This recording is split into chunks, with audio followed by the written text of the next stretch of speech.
salamat sa iyo, kuya, pinsan, kayada. Sana sa pagtulong mo sa kapwa, hindi ka na magsawa. Walang araw magbubunga rin naman ang iyong pagtulong sa mamamayan. Kasama ka palagi kahit saan ang biyahe para makatulong sa nangangailangan. Kuya Vincent, marami pong salamat sa iyong pagtulong sa mga kapusapalad. Pagbigay kalingap, gano'n man kahirap na ang sitwasyon, ikaw ang laging kabalikat. Napapagaan mo kanilang loob, napapangiti kahit na sila'y pagod. Sa paggagabay, hindi ka nabagot, sa kanilang dasali, ikaw ang sumagot. Ikaw ang kahiling, matagal na nilang gustong dumating para kahit papano ay sagipin sila sa hirap ng buhay. Ikaw ang nagbigay kulay sa mundo nilang hindi patas at napakadilim. Sana ay marami pong maging kagaya mo, kaya lubos aming pasasalamat sa iyo. Ikaw ang nagpatunay na meron pang nabubuhay tao na may pusilak na puso dito sa mundo. Maraming salamat sa iyo, kuya, pinsan, kayada. Sana sa pagtulong mo sa kapwa, hindi ka na magsawa. Walang araw magbubunga rin naman ang iyong pagtulong sa mamamayan. Kasama ka palagi kahit saan ang biyahe para makatulong sa nangangailangan. Gaano man kalayo, pilit mong pupuntahan, kahit mapos ang iba, yung lagi kang dumaraan. Magkameron o wala, may inaabutan, kalagi nang yung tulong makaraos ng diyaan. Sa gutom na palaging nadarama, sa mundong marami ang nadarapa, ikaw ang palaging nilang kasangga. Sa anumang bagyo sa buhay bumangga, lagi lang nakaabang sa iyong programa, makabuluhan na hindi ng iba kaya. Nakakatuwang tingnan ng mga bata at mga matandang tinulungan mo ng kusa. Salamat dahil ikaw ay dumating, ginanahan na ulit mga hindi napansin. Hiniling na sana ito pa rin ang hiling, na makasama ka kahit na sa isang bigay. Salamat sa iyo, kuya, pinsan, kayada. Sana sa pagtulong mo sa kapwa, hindi ka na magsawa. Walang araw magbubunga rin naman ang iyong pagtulong sa mamamayan. Kasama ka palagi kahit saan ang biyahe para makatulong sa nangangailangan. Salamat, pinsan, kayada. So ayan mga kalingap, isang magandang umaga po sa inyong lahat. So ayan, almost mag-iisang oras po ang ating binayahe para mapuntahan po sila Kuya Michael, sila Princess po, ano, na kung matatandaan po ninyo ay siya po ay may sakit na si Princess may sakit na meningitis. So ayan, meron pong pinabot si Tita Mel from Japan Charity Group. Maraming salamat po sa patuloy niyong pagsusuporta sa inyong masipag na scouter, no. At alam ko po na talagang sinusuportahan niyo po ako, lalo na sa mga charity works ko po, ano. Maraming salamat po sa pagtulong niyo para sa mga beneficiary po, ano. At si Lord na pong bahalang magsukli po ng mga biyayang binibigay niyo po para sa kanila. So ayan, at kamustahin po natin sila Kuya Michael, ano. At grabe po ang lakas ng ulan. So tara mga kalingap, puntahan na po natin sila. At kung bago pa lang po kayo, paki-like and share po nitong video ito para mapalawak pa po natin ang pagtulong po sa mga taong nangangailangan. At huwag niyo pong kalimutan ang notification bell para lagi po kayong updated po sa mga bago kong uploads. So tara mga kalingap, puntahan na po natin ang bahay nila. Tara po. Ayan mga kalingap, matapos nga ang mag-iisang oras nating biyahe. So ayan, ganda nung bundok ko. So ayan, at punta na po natin ang bahay nila Kuya Michael at kamustahin po natin. Muli po, maraming salamat po kay Tita Mel Japan Charity Group sa pinabot niyo pong biyaya para kay Princess. So ayan, punta na po natin ang kanilang bahay. At yun, grabe ang ulan po dito sa Bicol mga kalingap. Yan, kamustahin po natin sila Kuya Michael. Yan, dito sila, yung kanilang bahay. Hello Kuya Michael, good morning. Kamusta Kuya Michael? Ito medyo si Princess na sunod yung scissor kanina madaling araw. Ay siguro po sa lamig ata. Baka sa lamig. Sunod yung scissor. Nagano po? Scissor. Para sa sumpong po. Convulsion, sunod-sunod. Ano pong mangyayari pag nag-scissor po siya? Kailangan painumin ng gamot na Kulonasi pa ang Ribotril. Pampaano po yun? Napalitan mo na po siya ng NGT? Pampakalma. Hindi ko pa napalitan at gawa nga nang nagkapalitan ko sana ngayong umaga. Opo. Hindi ko napalitan kasi tulog. Kasi napagod siya, nakakakumbulsyon kaninang madaling araw. Magang-maga ko sana siya papalitan. Opo. Nagising pa lang. Sunod-sunod pala po yung seizure niya. Gawa yata ng panahon nito. Opo, sa lamig yan. Grabe. Kawawa naman si Princess pa. Grabe ang pagsubok na nangyayari sa buhay. Ano? Dumi na ng NGT. Dapat po mapalitan na yan ngayon, kasi kuya. mabakterya na yan.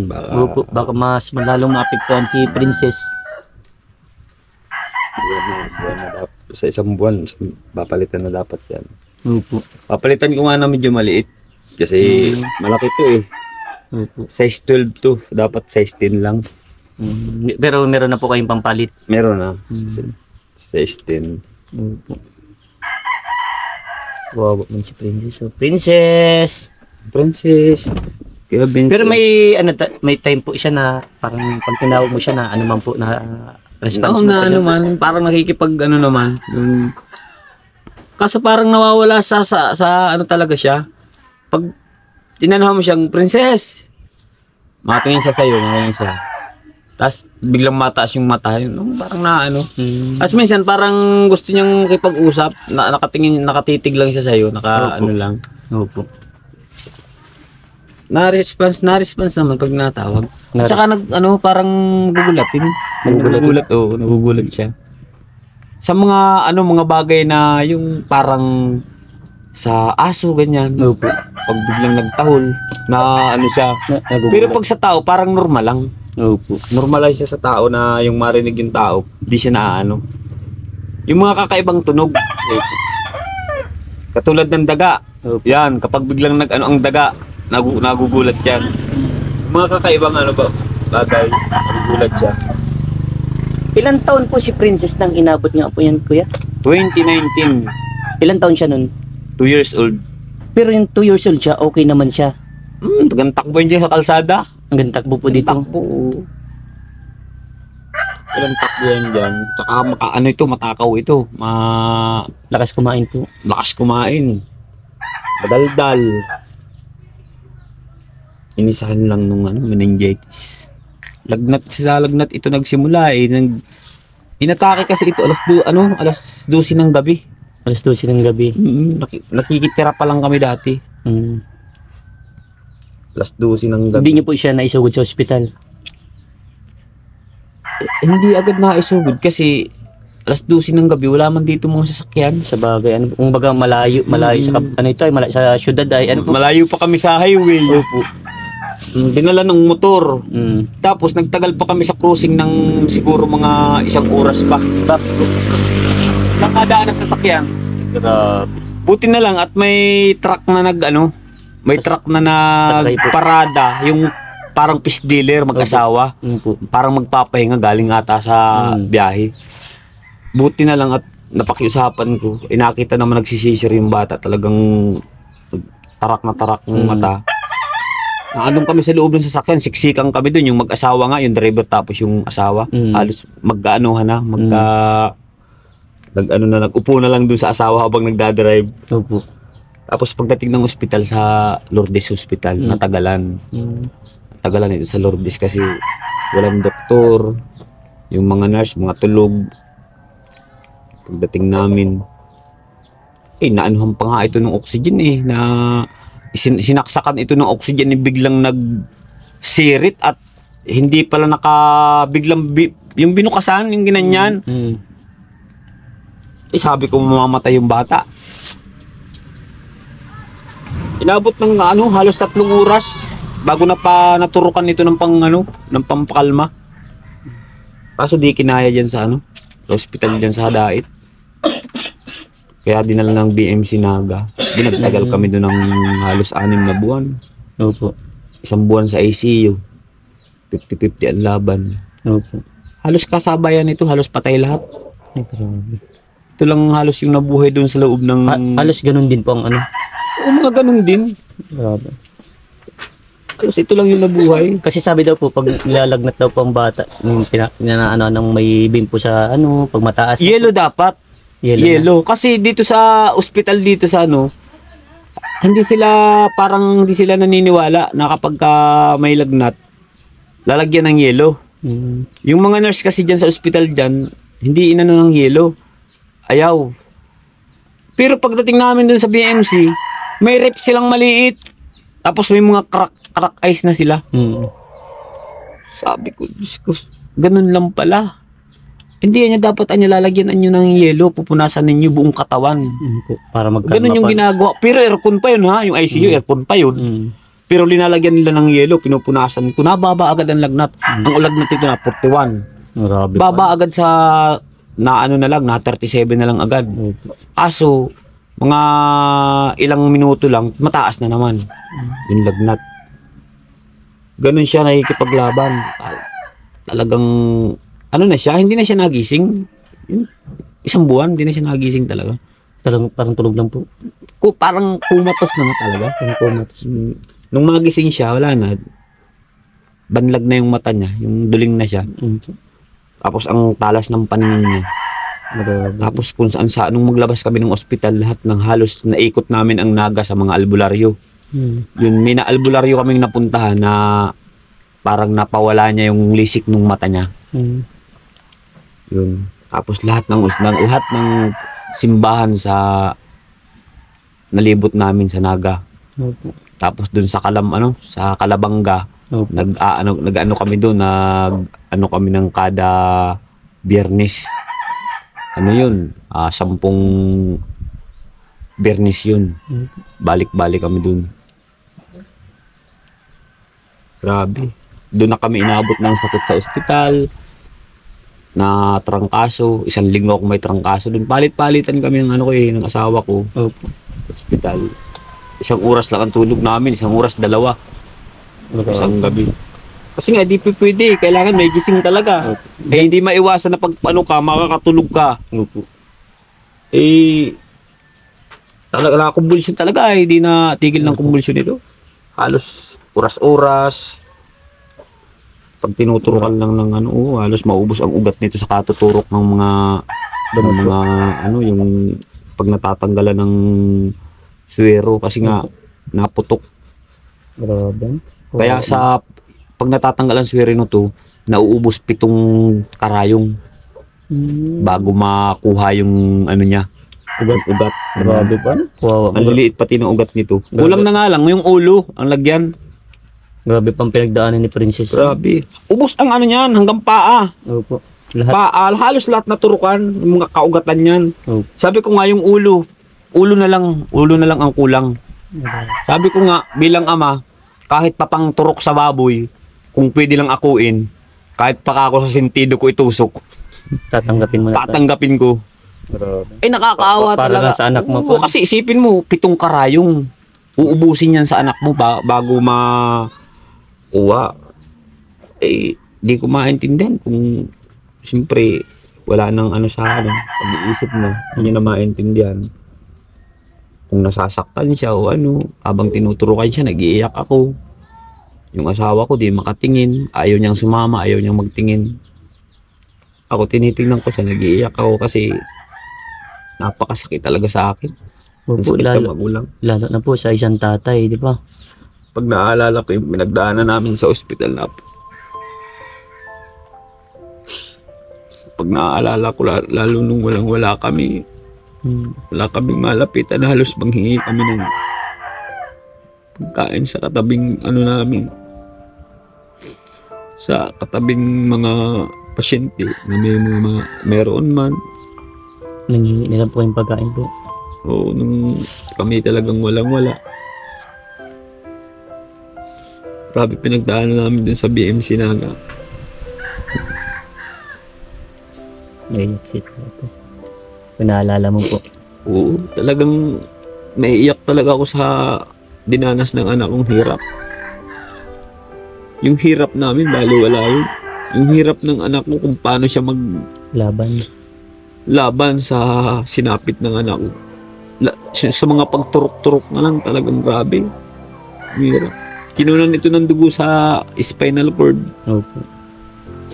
Siyempre, kumbaga tatay, ikaw po yung nakakita, ikaw yung nakaranas ng ano nito, ni Princess. Oo, halos ako nga ang ano nito kasi yung nanay takot. Ako lahat. Opo. Oo, halos ako lahat ang babantay. Siya, tinatawag ko lang yung nanay nito kapag kahit talagang hindi ko na kaya. Kasi takot nga siya ditong lumapit. Kasi nga, Naawa din siya. oo, na ano siya, para siyang mahimatay pag nakikita niya yung bata.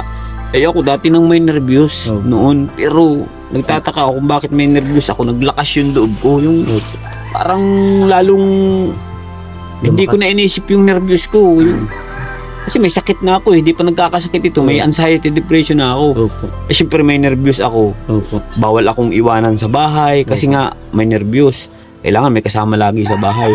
Pero dun, kahit iwanan ako ng asawa ko, makapagdilin siya lang ng maano namin, halimbawa may pangkain namin, hingi ng tulong kung saan saan. Yun, kaya sa awa ng Diyos na ano naman kami, naiiwan ako dun sa ospital. Kaya halos sa ospital hanggang paglabas, ako nag-aasikaso. Amoy niya ako yung nag-aano sa kanya. Grabe. Ikaw tayo, baka meron kang konting mensahe po sa mga konting payo sa mga tatay na ganyan, may mga pinagdadaanan din sa anak na sila nagbabantay, sa mga magulang tayo. Baka meron ka pong konting payo. Ano po yung maipapayo para sa kanila po? Payo ko lang sa inyo na kung kayo man ay may mga problema na pinagdadaanan ngayon, huwag kayong mawala ng pag-asa, lalong-lalo na sa inyong mga anak. Dahil talagang ang anak ay napaka-importante sa lahat. Yan ang inspirasyon natin sa buhay. Huwag kayong mawala ng pag-asa, laban lang. Dahil maraming tao na pwedeng tumulong. Huwag lang kayong mahiyang humingin tumulong. Katulad namin, hindi ako nahihiyang tumulong dahil iniisip ko yung anak ko. Basta't laban lang, lumaban lang kayo.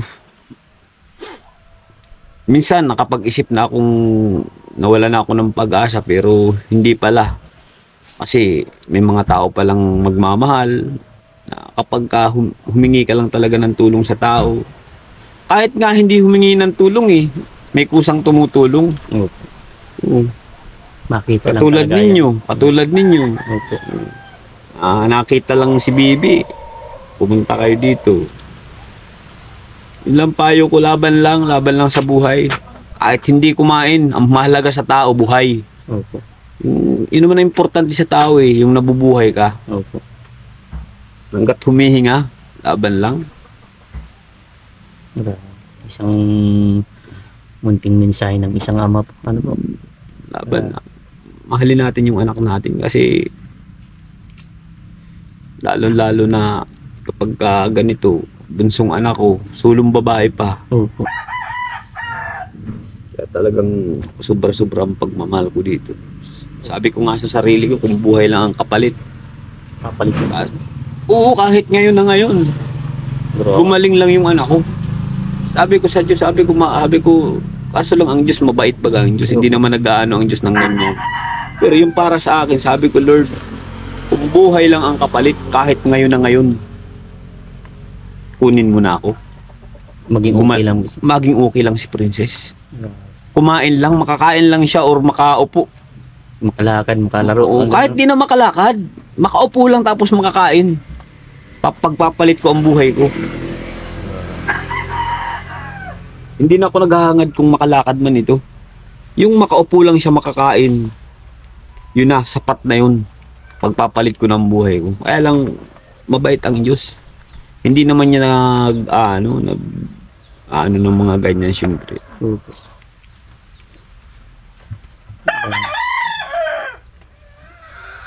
Sa lahat ng mga pagsubok, tatay, ito yung pinakapagsubok na grabing pinagdadaanan mo. Sobra talaga. Kaso lang, siyempre may mga tao din naman na mas matindi pa ang pinagdadaanan. Kaya yun na din ang iniisip ko. Sabi ko, may mas malala pa pala sa pinagdadaanan namin. Pero hindi basta-basta din yung pinagdadaanan namin. Talagang napakahirap. Okay lang sana kung ako na lang eh. Kung sa akin na lang lahat. Oo. Walang problema yun. Kaso dinalawa kami. Grabe. So ayan tay, kaya ako dito napapunta ulit dahil meron pong pinapabot sa'yo si Tita Mel from Japan Charity Group. Nako, maraming salamat po. Nagpabot- Tita Mel. Tita Mel po. Tita Mel. Oh, Maraming salamat po. Etamel Charity Group. Japan Charity Group. Etamel Japan Charity Group. Nako, maraming salamat po sa blessing. Para po sana ako. Pangangailangan po ng ano ko, maraming salamat po. Malaking tulong na din po ito para makabili po ng pangangailangan ng aking anak. Maraming salamat po sa Japan Charity Group. Opo, yeah, kay Tita Mel. Tita Mel, nako, thank you so much. More blessing po, ma'am. More blessing po. Opo. Mabuhay po kayo. Ingat po kayo lagi. Opo, at naikwento ko sa kanya, yung papunta ko dito nung kahapon, tumawag niya sa akin. Sabi ko, "Pasaan ka, Vincent?" Sabi ko, "Papunta pa ako dito sa tinutulungan ko po sa isang beneficiary ko po na may meningitis, kay Princess po." "Ah, okay. Ano ba yung ano niya?" Sabi ko, simulang bata pa po, nung nagkasakit, umakit po sa ulo, yung ganun, pinaliwanag ko sa kanya. "Ah, sige, mapadala ako dyan bukas." Yun na yun, pagkabukas nga ngayon po, nagpadala siya ng Nagpunta ka 2,000. agad. Nagpunta na po ako agad. Siyempre, sabi ko baga tatay, pangako ko baga po yun sa inyo. Salamat. Lahat na may mga biyayang bibigay para kay Princess, dadalhin ko yan. Walang labis, walang kulang. Kasi gusto ko po makatulong kay Princess. Gusto kong maanahan yung pangangailangan niya. Siyempre, kahit di bang po baga natin kaano-ano si Princess, ang pagmamahal bilang isang tao, yun ang pinaka the best. Tay, Salamat Kuya Vince. ano po, gagawin ko po lahat tayo para makapagpaabot po ng tulong ano. At salamat sa mga butihing sponsor ni Princess na andyan. At sa mga nanonood sa Kuya Michael sa TikTok, sa lahat, sa mga nanonood din sa aking vlog, sobrang thank you po sa inyo. Kasi kundi dahil po sa inyo, kundi sa mga gift na binibigay nyo para sa TikTok ni Kuya Michael, dito po kay Princess, laking bagay po yun kasi ay tutulong po natin kay Princess. Kaya tay, tama yung sabi mo na laban lang. Kahit anong mangyari tatay, ang isang magulang lalaban para sa anak. Na kahit nga sinabi mo tatay na kahit kapalit na ang buhay mo, tatanggapin mo maging okay lang si Princess. Isa ka talagang kahangahangang ama na talagang ginagawa mo po lahat para sa kay Princess. Patuloy lang po tayo tatay lumaban po sa hamon ng buhay. Di ba? Salamat. At sana wag ka pong magsawang at wag kang mapagod para kay Princess. Ano po? Hindi mangyayari yun. Hindi ako mapapagod. Ipakita mo po tatay hanggang dulo na lalaban ka para kay Princess. Pakita mo na gagawin mo lahat hanggang sa maging okay po si Princess. Alam ng Diyos kung paano ako makipaglaban talaga. Yan. Kahit maulan, talaga nakarating ka dito. Opo tay. Maulan, grabe ang hangin pati. Opo. Kahit malayo tayo, pupuntahan ko yan si Princess. Malayo. May isang awiting ka pa dyan tatay na pwedeng ihandog po sa mga minamahal nating viewers. Huwag ka nang umiyak sa mundong pabago-bago. Pag-ibig ko ay totoo. Ako ang iyong bangka. Kung magalit man ang alon ng panahon, sabay tayong aahon.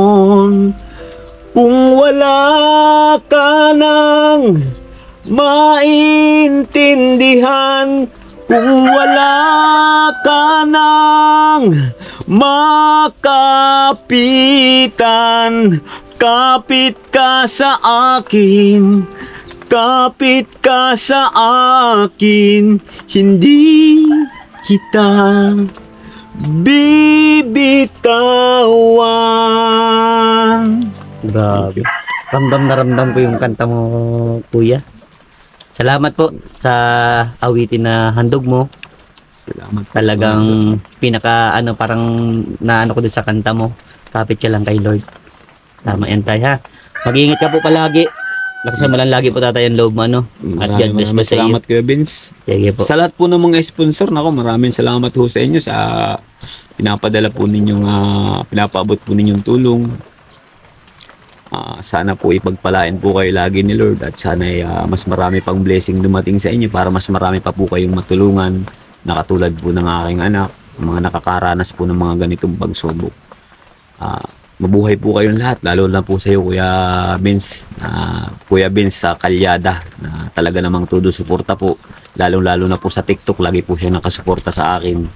Yan, sana po sobrang bait po talaga ni Kuya Vince, sana po mapanood din po ninyo kami at ma-subscribe po ninyo siya sa kanyang channel. Maraming salamat and God bless you all po. Sige tatay, babay na po. God bless. Laban lang po, no? Salamat. So ayan mga kalingap, yan pauwi na tayo at yan naiabot natin yung pinapabot ni Tita Mel from Japan Charity Group. Maraming salamat po muli sa pinabot yung pong biyaya para kay Princess. Ayan, sobrang saya ni tatay at naiyak pa nga. Talaga mararamdaman mo ang pagmamahal ng isang ama para sa kanyang anak, na kahit buhay pa niya ang kapalit, maging okay lang ang kanyang anak. Sa lahat po ng mga magulang na nakakaranas po ng ganito, na grabing pagsubok, laban lang po tayo sa hamon ng buhay. Nandyan po si Lord. Magdasal po tayo dahil meron pong mga biyayang darating at meron din pong mga pagbabago ang darating para sa ating buhay. At ayan, kung bago pa lang po kayo sa aking YouTube channel, ako po si Vincent Calyada. Paki-like and share po nitong video ito para mapalawak pa po natin ang pagtulong po sa mga taong nangangailangan. At huwag niyo pong kalimutan, pindutin ang notification bell para lagi po kayong updated po sa mga bago kong uploads. Maraming salamat po sa inyong lahat. Diyos mabalos and Dongga Boss, mag-iingat po tayong lahat. Bye-bye po.